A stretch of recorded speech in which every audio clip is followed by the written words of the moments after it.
buenos días y bienvenidos a Ampliación de Noticias. Hoy a las 8:08 de la mañana. Hoy es martes 9 de julio, una mañana bastante fría. Bueno, ya nos habían advertido, Senami ya había dicho que el invierno se iba a poner duro y que sobre todo esta semana y las que vienen van a ser bastante crudas, grises. El día de ayer la presidenta Dina Boluarte finalmente respondió a la prensa, se presentó después de 93 días en una conferencia junto a los ministros que la acompañaron por su gira en China.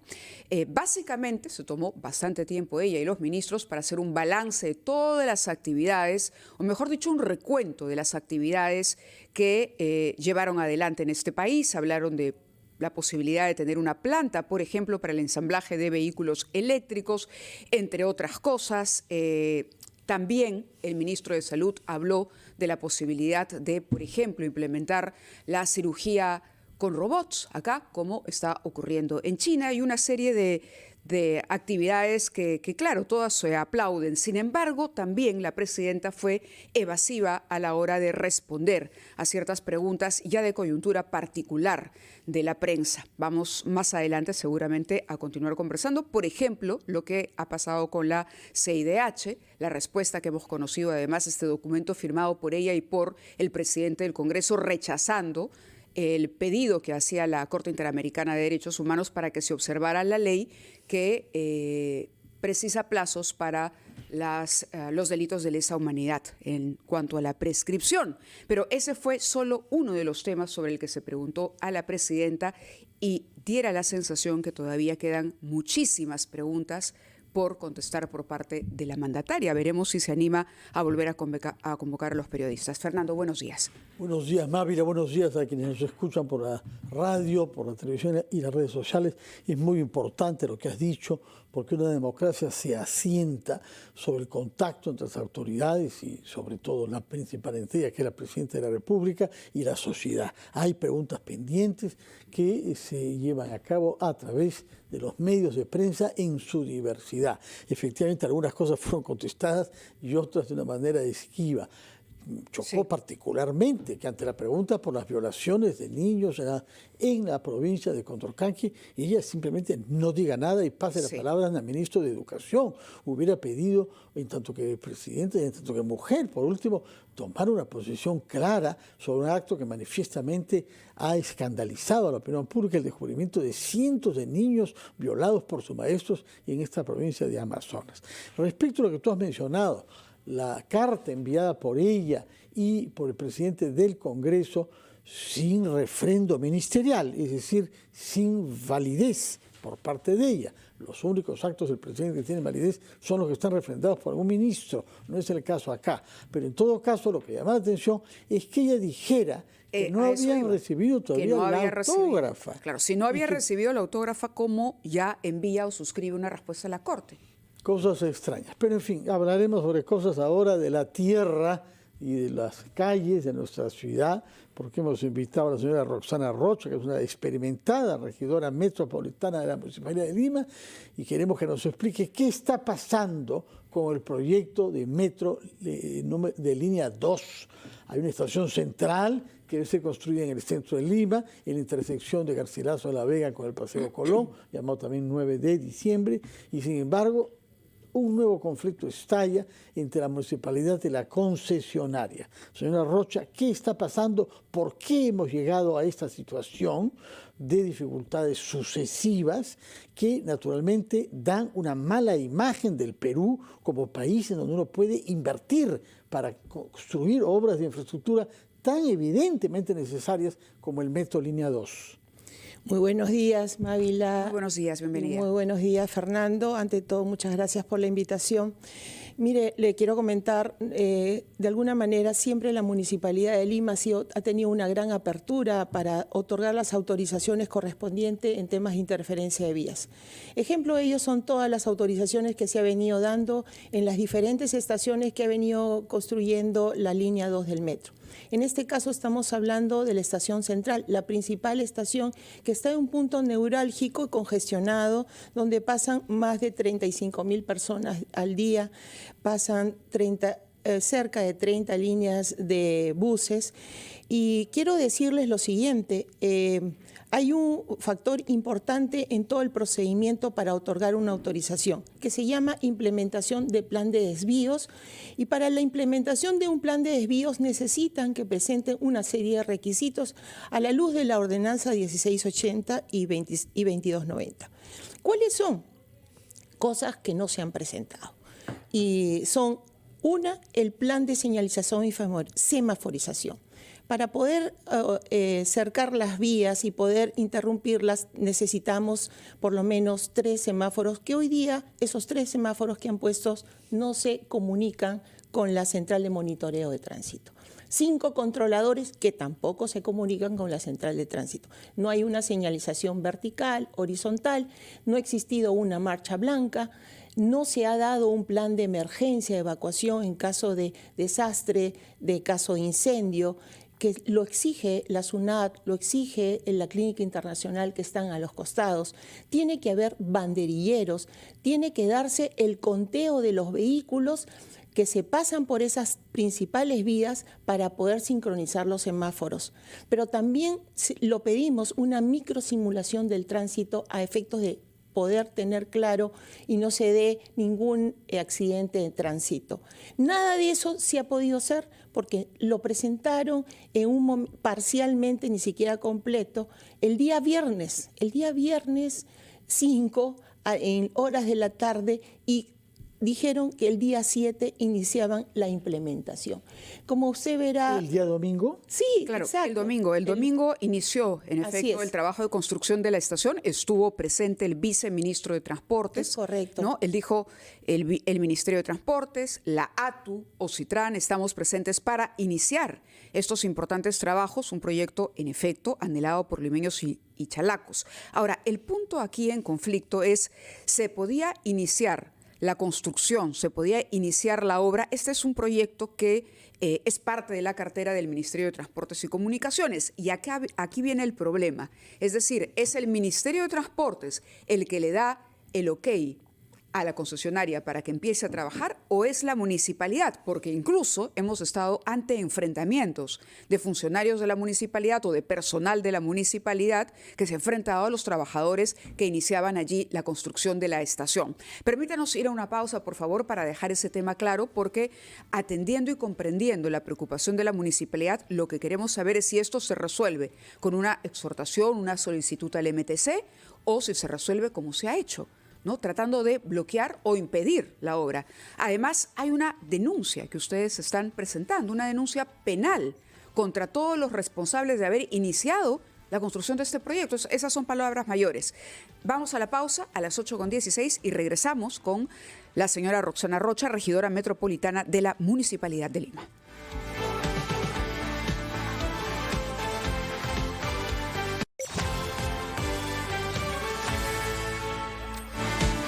Son a las 8:20 de la mañana. Continuamos conversando aquí en la cabina de RPP con la señora Roxana Rocha, regidora metropolitana de la Municipalidad de Lima. Esto a propósito de el inicio de acciones legales por parte de la municipalidad por el inicio, a su vez, de las obras de la línea 2 del metro.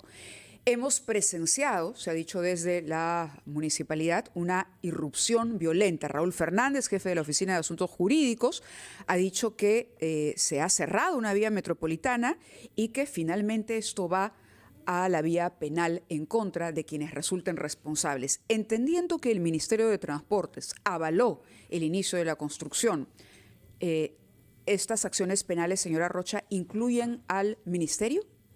Definitivamente sí, porque quiero dejar sentado que, en primer lugar, y decirlo de manera categórica, que estamos apostando por un sistema de transporte integrado. No nos oponemos a ninguna línea, es más, estamos haciendo 9 megaproyectos en favor del transporte público.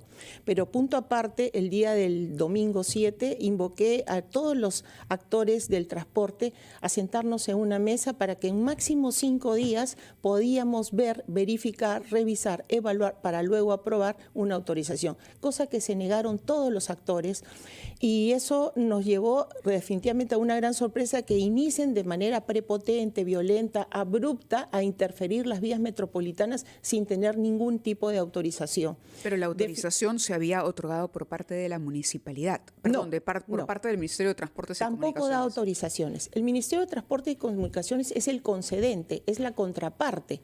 OCITRAN es el supervisor del contrato de concesión, quien otorga las autorizaciones en materia de interferencia de vías, la única en competencia exclusiva. ¿La obra no es de la cartera de transporte? Es de la obra de la cartera del transporte del Ministerio de Transportes, pero quien otorga las autorizaciones para interferencia de vías en vías metropolitanas, el competente es la Municipalidad Metropolitana de Lima. Si me permite, sobre esto es importante ir al punto. Sí. Si bien la municipalidad, en efecto, ha emitido una ordenanza, resulta que parecería, por lo menos de lo que leemos, que más peso tiene la ley de endeudamiento que exime de autorizaciones y permisos municipales a proyectos como esta línea 2, que están considerados en el Plan Nacional de Infraestructura. El concesionario se ha acogido a esta ley, por lo tanto está eximido de autorizaciones y permisos municipales, porque tiene el aval del MTC, de la ATU y de todas las entidades que tienen que ver con esto. Perfecto, le explico jurídicamente. De acuerdo a la Constitución Política del Perú, artículo 200, las leyes y las ordenanzas tienen el mismo rango. Ni una es más ni menos. Lo dice además en los precedentes del Tribunal Constitucional. Pero en este caso, lo que hace el Tribunal Constitucional, cuando tienen el mismo rango, ley y ordenanza, a quien le da la preferencia, a quien tiene las competencias. ¿Quién tiene las competencias? Es la Municipalidad Metropolitana de Lima, amparado en la Ley Orgánica de Municipalidades. La Ley Orgánica está por encima de una ley de endeudamiento. La Ley Orgánica establece sus artículos 72 y siguientes, que es la municipalidad provincial la que tiene las competencias exclusivas y excluyentes en materia de tránsito. Por lo tanto, ellos tenían que acudir sí o sí, obligadamente, a solicitar la autorización. Pero si se reunieron todos ustedes, lo que no se entiende, porque esto comienzan a parecerse demasiado a la actitud que tuvo el alcalde frente al peaje y a otra concesionaria. Vamos a terminar espantando en Lima a todos los inversionistas que quieren hacer infraestructura. Si se reunieron ustedes, municipalidad, ATU, OCITRAN, MTC, se pusieron de acuerdo sobre cómo hacer de manera tal que haya una perturbación inevitable. Cuando se construye bajo tierra, hay que parar las calles, eso es una cosa obvia. Había que buscar detalles, semáforos, señalización, vías alternas, que la avenida Bolivia sea de 2 vías. Si estaban de acuerdo en todo esto, ¿por qué no han mantenido esa unidad? Y de pronto estalla el lunes nada menos que una denuncia penal que ustedes presentan contra el concesionario, es decir, contra el inversionista privado. La pregunta es correcta. Justamente nosotros nos preguntamos por qué la línea 2 del metro no presentó la implementación del plan. Para implementar un plan necesitas los planos, justamente los planes, y entrar a una marcha blanca para poder operar y cómo fluye, cosa que nada de esto ha presentado. O sea, es muy fácil presentarlos como mesa de partes y, ok, ya, mañana empiezo. Así no funcionan. ¿Eso se hizo? Eso se hizo. O sea, lo presentaron el viernes, diligentemente la Gerencia de Movilidad Urbana fue al campo, vio que los semáforos no conversaban, no se comunicaban con la central de monitoreo ni los controladores y le hizo advertencia. Y por eso le dijo, vayamos a una mesa de trabajo para poder... Permítame la interrupción, Sí. Se habló con el ministro de Transportes porque Fernando además nos trae a la memoria esta conferencia de prensa en la que vimos en muy buen ánimo y en Así muy es. buena disposición al propio alcalde sentado al lado del ministro. Las máximas autoridades de cada uno de los sectores, de la municipalidad y del ministerio. Entonces, volvemos a la misma pregunta. ¿Por qué esto no se pudo solucionar de otra manera sin necesidad de presenciar enfrentamientos y menos aún de llegar a una denuncia penal?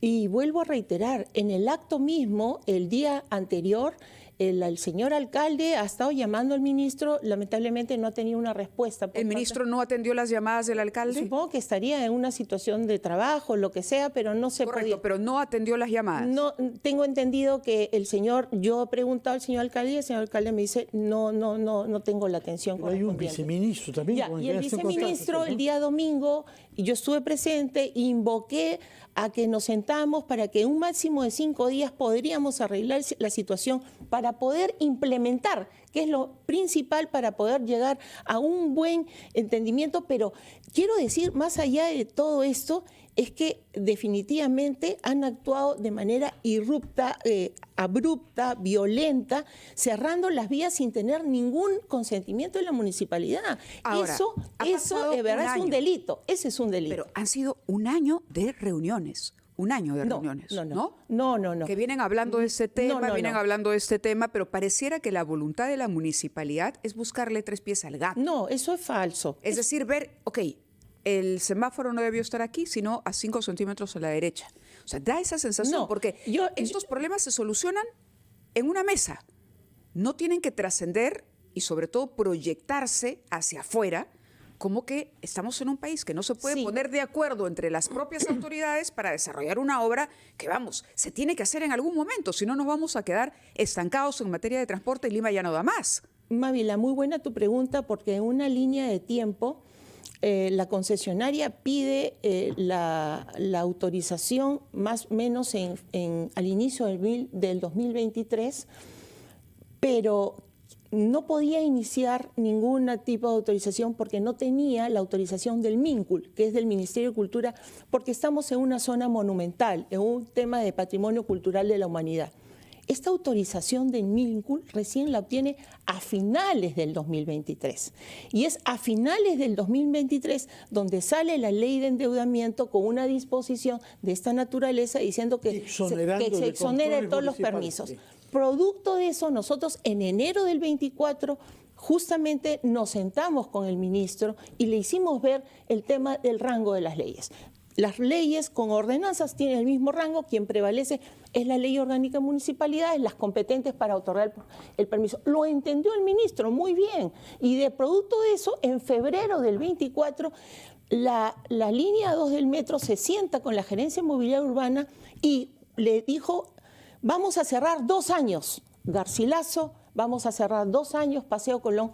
Y la invocación por encargo del alcalde dijo: acortemos los plazos. 1 año y 1 mes. Acortemos los plazos y segundo, que se comprometan a cumplir con los plazos, porque ya nos pasó que en Nicolás Ayllón han cerrado 9 años. Sí, pero si no se autoriza o no se permite el inicio, menos se va a poder adelantar el final de la obra. Ahora, recordamos muy bien que en esta conferencia de prensa donde hizo uso de la palabra el ministro Pérez Reyes, él dijo que en efecto se había conseguido el compromiso de la concesionaria para culminar antes incluso de lo pactado las obras. También hizo referencia al tránsito que iba a ser desviado. Se tocaron todos los temas y al lado estaba sentado el alcalde de Lima.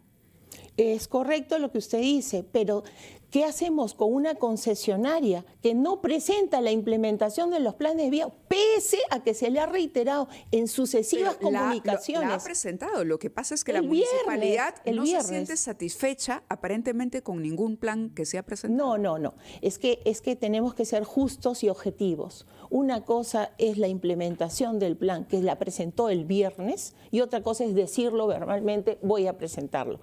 Eso el viernes, como nosotros como municipalidad no somos una mesa de partes para decir: mira, acá está el plan de implementación y empiezo mañana. Tenemos que trabajar operativamente en el campo. ¿Cuánto tiempo hubieran querido? ¿Con cuánta anticipación? 5 días le dijimos que por favor nos sentáramos para ir al campo y poder verificar todo: la sincronización, la semaforización, la señalética, los postes, los banderilleros, la marcha blanca, Entonces, los recursos. En realidad no es sin gran ingeniería y no es tecnología sofisticada. Lo que se puede hacer en 5 días se puede hacer en un día. ¿Por qué no lo pudieron hacer el sábado?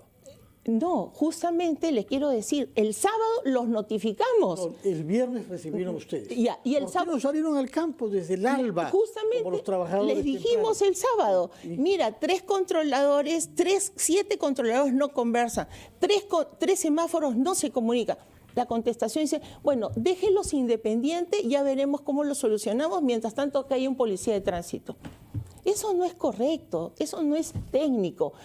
Quiero decirles que desde el punto de vista técnico no han cumplido con nada. O sea, hablan medias verdades, lo cual a nosotros nos afecta y nos dicen, nos dejan como que no querramos. No, no es cierto. Bueno, es que han habido antecedentes, ¿ah? No es el primer roce entre la concesionaria y la municipalidad. Sí, no, sobre todo, claro, la respuesta ya a nivel de denuncia, ¿no? Cuando estamos hablando de asuntos que son perfectamente tratables en una mesa entre personas civilizadas. De cara a la población y para ir terminando con la entrevista, ¿qué le dice la municipalidad a los limeños? ¿Vamos a tener línea 2 o no vamos a tener línea 2?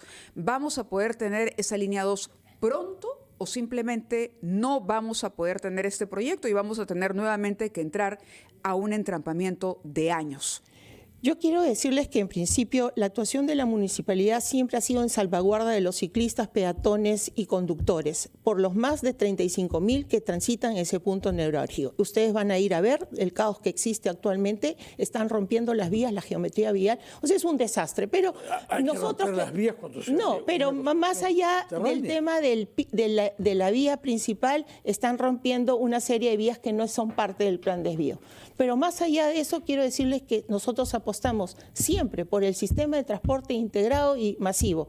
Y vamos a seguir haciéndonos respetar como autoridad, y el principio de autoridad está escrito en las normas. Si nosotros como autoridad no estamos trabajando en ese sentido, definitivamente los resultados van a ser nefastos. Y le voy a dar un ejemplo. Supongamos que hay un accidente en la avenida Bolivia de tránsito y no tiene autorización de la municipalidad. La cobertura del seguro no va a cubrir a ese accidentado porque no tiene la autorización. Mire hasta dónde está exponiendo a las personas que transitan por estas vías. Eso es muy, pero muy peligroso y muy grave. Lamento que la actitud prepotente, abrupta por parte de Línea 2 del Metro y todos los que resultaran responsables estén actuando de esa manera. Creo que eso, yo digo la siguiente, en ningún país del mundo se ha visto estas cosas y creo que de alguna manera tenemos que seguir prevaleciendo que se respete el principio de autoridad y la vida de las personas.